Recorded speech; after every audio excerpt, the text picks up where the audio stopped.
Nueva reunión para seguir abordando la reconstrucción del sector agrario tras la erupción volcánica en la isla de La Palma. Vamos a hablar con la consejera Alicia Van Ostende, que hoy se reúne con las distintas administraciones involucradas en la reconstrucción en la isla de La Palma. Consejera, muy buenos días. Hola, buenos días. ¿Qué tal? ¿Cómo estamos? ¿Cómo vamos avanzando en ese nuevo planteamiento del valle en cuanto a la reconstrucción del sector primario?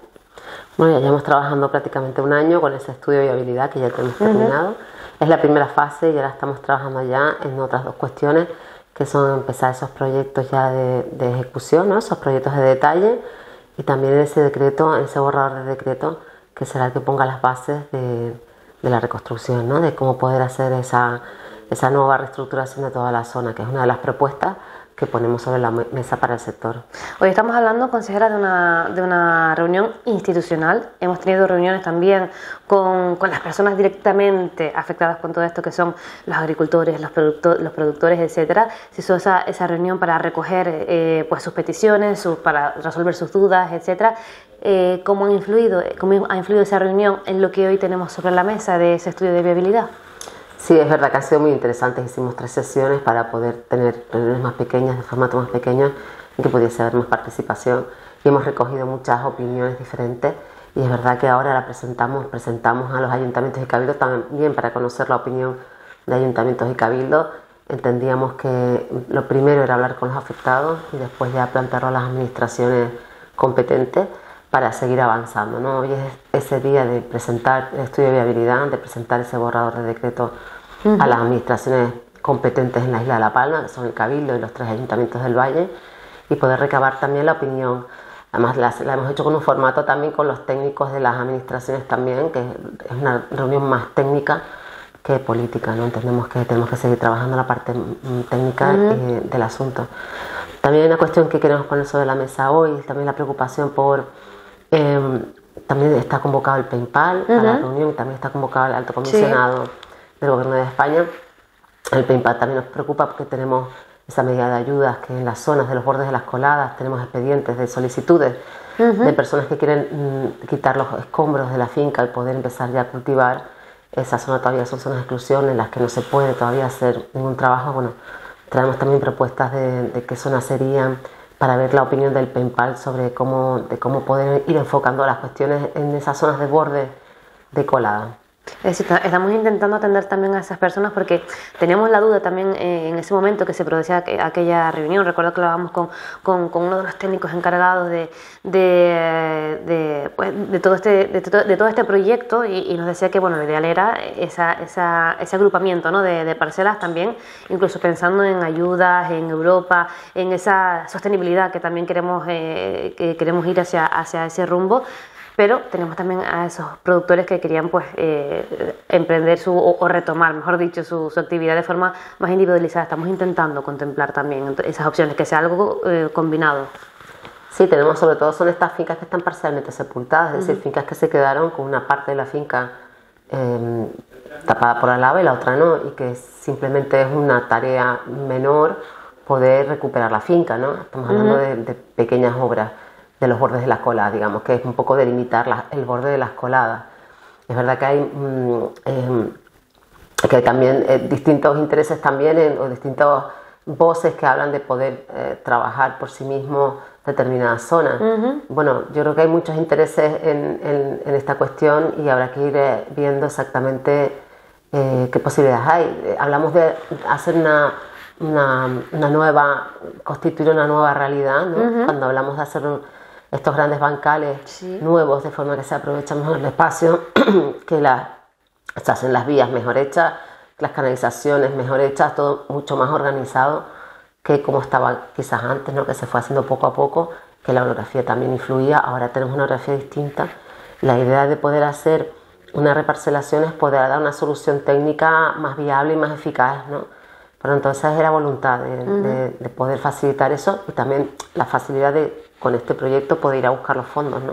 A Europa, y poder hacer una cosa que beneficie a todos, pero también sobre todo a aquellos pequeños que por sí mismos no podrían ejecutar una obra de esta envergadura, ¿no?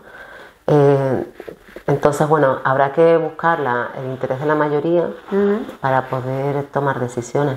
De la reunión de hoy, consejera, ¿qué esperamos que salga? Es decir, según el planteamiento que tenemos hasta ahora, el borrador de decreto, etcétera, ¿qué podría variar tras la reunión de hoy o qué queremos reforzar? Bueno, lo veremos después de la reunión, lo sabremos, ¿no?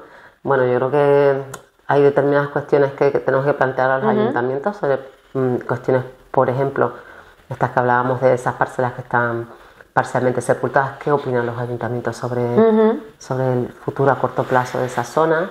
¿Qué opina el Cabildo? ¿Qué opina el PEINPAL? ¿Qué capacidad hay de poder desbloquear esa situación en un plazo razonable?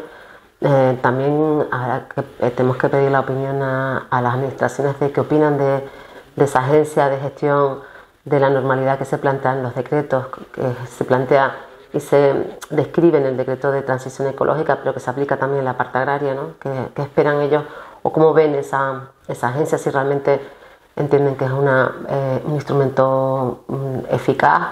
Es decir, tenemos que pedir su opinión sobre distintas cuestiones, ¿no? Y en eso es lo que tenemos que ir avanzando. Consejera, ¿podríamos hablar o adelantar algo de las zonas que tenemos planteadas, de los accesos también? Entiendo que el planteamiento que se tiene pues quiere contemplado absolutamente todo, tanto de accesibilidad como de conexiones, de recursos de agua, etcétera. ¿Qué podemos adelantar en cuanto a lo que tenemos planteado hasta ahora sobre el terreno? Bueno, tenemos incluso colgado nuestra página web, tenemos una página web que se llama Plan Valle, que simplemente con poner Plan Valle en internet te sale la página.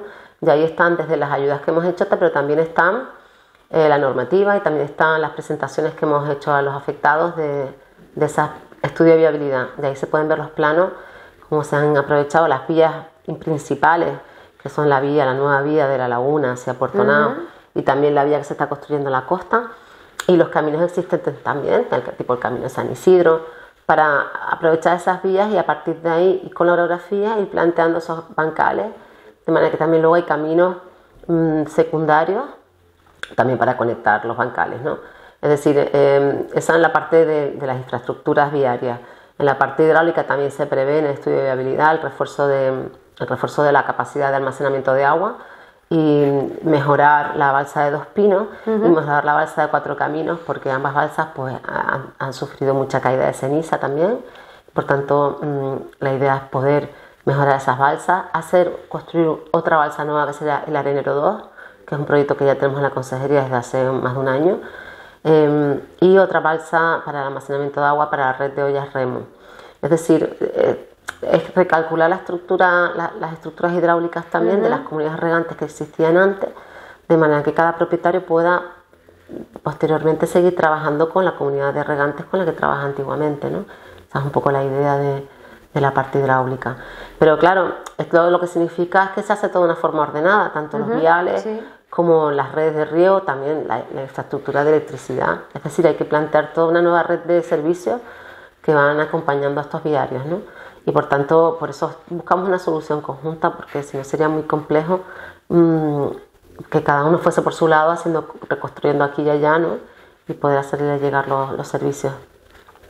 Según el planteamiento que tienen, ¿cuánto sería el coste de la reconstrucción aproximadamente? Al menos de lo que tenemos hasta ahora, consejera. ¿Cuánto necesitaríamos invertir para recuperar lo que se perdió? Bueno, pues hemos hecho unos cálculos de unos 280 millones de euros, es decir, que es un importe elevado, pero bueno, nosotros creemos que con este estudio de viabilidad estamos sentando las bases para poder empezar a acceder a financiación, que además es una financiación plurianual, no es una financiación todo el mismo año. Es plurianual y además habrá que buscar distintas entidades, ¿no? Desde la Unión Europea, el Gobierno de España, el Gobierno de Canarias, ¿no? Incluso administración local, entiendo que también se podría. Es decir, que hay que fasearlo, tanto las obras y por tanto el presupuesto también. Después de esta reunión, ¿cuáles serán los siguientes pasos y cuándo creemos que ya estará todo prácticamente decidido para empezar a ponerlo en marcha, para buscar toda esa financiación, etcétera? Sí, nosotros queremos durante este mes de febrero poder terminar de consensuar esos documentos. Después de la reunión de hoy podremos ir definiendo mejor ese borrador de decreto y ya empezar a mostrarlo ya con todas las aportaciones que nos han dado esta semana. y seguir avanzando en ese consenso, ¿no? También tenemos previsto principios de marzo estar en Bruselas también para ya presentar ese estudio de viabilidad y hablar sobre todo también del mantenimiento de las ayudas del POSEI para el año que viene. Estamos en febrero, yo creo que ya es momento de ir cerrando lo que son las ayudas del 2024 del POSEI para poder bloquearlas para los afectados del volcán, que puedan mantenerse esas ayudas, ¿no? Y así vamos por partes. Y tenemos también que en finales de febrero o marzo, este borrador de decreto, pues ya llevarlo a aprobación por parte del gobierno. Y empezar ya a materializarlo todo, que ha sido un arduo trabajo, consejera. Bueno, lo está haciendo, pero todavía nos queda muchísimo por delante y esperemos que todo se termine de definir y que se cumplan esos plazos para empezar ya a materializar esa reconstrucción. Alicia, bueno, también muchísimas gracias, consejera. Muchas gracias a ustedes.